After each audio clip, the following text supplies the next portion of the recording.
The power outages that affected most of Placer County during the past month were a part of PG&E's fire preventative measures. Even though Colfax and surrounding areas were impacted, both students and staff alike continued to show up to class and get work done.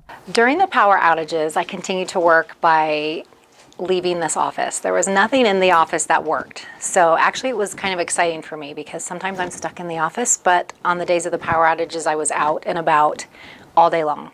I'm in charge of safety here on campus, so I was coordinating a fire watch, and I was making sure all of our teachers had their radios on so they could communicate with us. The power outages may have caused the classrooms to be dark, but Mrs. Ortega was sure to keep the spark going in her ceramics class.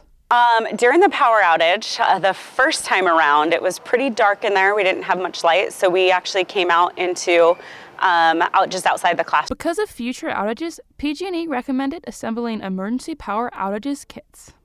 And we have lots of emergency preparedness equipment and camping equipment that we used. And so it didn't feel like it was quite a bit of hardship for me. These emergency kits should include non-perishable food, drinking water, flashlights, extra battery, a battery-powered radio, a backup portable charger, a basic first aid kit, blankets and warm clothing, and of course, cash.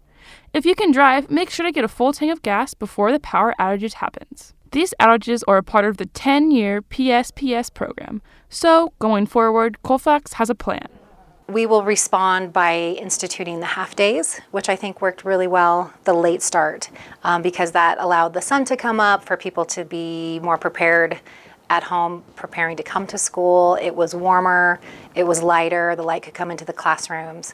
And using the minimum days is a good option for us.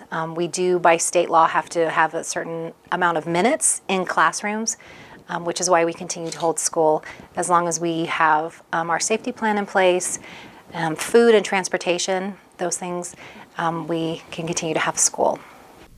Reporting in the dark for CTV, I'm Lindsay Talman with camera op and editor Ethan Vicari, with special help from Xander Rowe and Kai Pettit. Signing off.